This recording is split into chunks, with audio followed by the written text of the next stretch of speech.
Commentaire de saint Augustin sur les psaumes.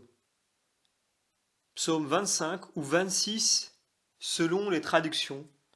Ce psaume que saint Augustin appellera la pureté de l'Église. Lecture du psaume. De David. Rends-moi justice, Yahvé, car j'ai marché dans mon innocence. Je me confie en Yahvé. Je ne chancellerai pas. Éprouve-moi, Yahvé, sonde-moi, fais passer au creuset mes reins et mon cœur, car ta miséricorde est devant mes yeux, et je marche dans ta vérité. Je ne me suis pas assis avec les hommes de mensonge, je ne vais pas avec les hommes dissimulés. Je hais l'assemblée de ceux qui font le mal, je ne siège pas avec les méchants. Je lave mes mains dans l'innocence et j'entoure ton autel, Yahvé, pour faire entendre une voix de louange et raconter toutes tes merveilles. Yahvé, j'aime le séjour de ta maison, le lieu où ta gloire réside. N'enlève pas mon âme avec celle des pécheurs, ma vie avec celle des hommes de sang, qui ont le crime dans les mains et dont la droite est pleine de présents. Pour moi, je marche en mon innocence, délivre-moi et aie pitié de moi. Mon pied se tient sur un sol uni, je bénirai Yahvé dans les assemblées. Alors, ce psaume est le chant de la véritable innocence. Il peut s'appliquer à l'Église purifiée en Jésus-Christ ou à l'âme fidèle qui chante son bonheur et qui ne goûte ce bonheur que dans l'innocence. Nous allons donc commenter ce psaume. Donc au premier verset, ici, David pourrait s'entendre non plus de Jésus-Christ, médiateur dans son humanité, mais de l'Église parfaitement établie dans le Christ. Au verset 2, nous pouvons lire « Jugez-moi, Seigneur, parce que j'ai marché dans l'innocence. En effet, jugez-moi, Seigneur, car après avoir été prévenu par votre bonté, j'ai quelques mérites dans mon innocence, dont j'ai gardé les sentiers. » Nous lisons également « Et mon espoir dans le Seigneur ne sera point ébranlé. » Et néanmoins, je mets ma confiance non en moi, mais dans le Seigneur, et je ne serai point ébranlé. Au verset 3, nous lisons « Éprouvez-moi, Seigneur, et sondez mon âme. » Toutefois, de peur qu'une infirmité secrète n'échappe à mes regards, éprouvez-moi, Seigneur, et tentez-moi. Faites-moi connaître, non plus à vous qui voyez tout, mais à moi-même et aux hommes. Nous lisons également « Faites passer au feu mes reins et mon cœur », ce qui veut dire, autrement dit, appliquer à mes pensées et à mes convoitises un remède qui les purifie comme le feu. Nous lisons « Car votre miséricorde est toujours devant mes yeux. » Eh bien, de peur que ce feu ne me consume entièrement, j'ai toujours devant les yeux non plus mes mérites, mais bien cette miséricorde par laquelle vous m'avez fait embrasser une semblable vie. Et le verset continue en disant « Et votre vérité m'a plu. » Et oui, j'ai pris à dégoût tout ce qui n'est en moi que mensonge. Votre vérité m'a plu, et c'est en elle et avec elle que j'ai pu vous plaire.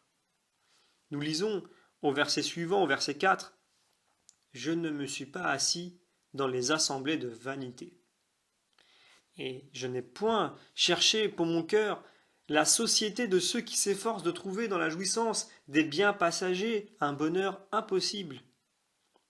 Et le verset continue en disant « Et je ne m'unirai point aux artisans de l'iniquité. » Effectivement, comme telle est la source de toutes les iniquités, je n'aurai point de secrètes intelligences avec les hommes du crime. Au verset 5, nous lisons « J'ai en horreur l'assemblée des méchants. » Pour qu'il en résulte une assemblée de vanité, il faut que les méchants se réunissent et je hais ces réunions. Nous continuons la lecture « Je ne veux point m'asseoir avec les impies. » Donc saint Augustin commente « Je ne veux donc point m'asseoir dans une semblable réunion avec les impies. Je n'y mettrai point mon bonheur. » Donc le verset continue en disant « Je ne m'assierai point avec les impies. » Au verset 6, nous pouvons lire « Je laverai mes mains parmi les justes. » Ce qui veut dire, autrement dit, je ferai des œuvres saintes parmi les saints, avec les âmes saintes, je laverai ces mains qui saisiront vos sublimes hauteurs. Et le verset termine en disant, et j'étreindrai vos autels, ô mon Dieu. Au verset 7, afin d'entendre la voix de vos louanges. Donc, saint Augustin commente, afin d'apprendre à vous bénir. Et le verset continue, et de raconter toutes vos merveilles. Et saint Augustin commente, quand je saurai vous louer, j'annoncerai toutes vos merveilles. Au verset 8, nous lisons, Seigneur, j'ai aimé la beauté de votre maison.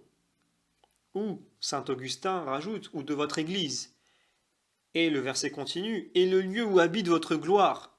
Donc, autrement dit, le lieu où c'est pour vous une gloire d'habiter. Au verset 9, nous lisons, ne perdez point mon âme avec les impies. Et saint Augustin commente, ne perdez donc pas avec ceux qui vous haïssent, mon âme qui se plaît dans la beauté de votre demeure.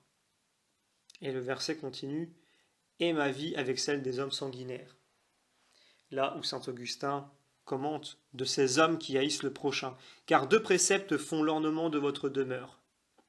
Au verset 10, nous lisons, leurs mains sont souillées d'iniquité. Saint Augustin commente, ne perdez point avec ces hommes impies et sanguinaires dont les œuvres sont mauvaises. Et le verset termine en disant, leur droite est remplie de présents.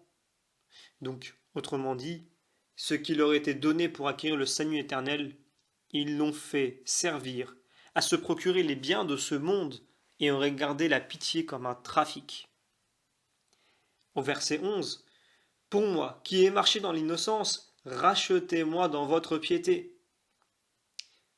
Saint Augustin commente que le prix inestimable du sang de mon Dieu me délivre complètement et que votre miséricorde ne m'abandonne jamais. Et au verset 12, nous pouvons lire « Mon pied s'est maintenu dans la voie droite ». Autrement dit, mon amour ne s'est point écarté de la justice. Et le verset termine en disant « Je vous bénirai, Seigneur, dans vos assemblées ». Saint Augustin termine en commentant « Seigneur, je ne laisserai point ignorer vos bontés à ceux que vous appelez, car à l'amour pour vous, je joins l'amour du prochain. »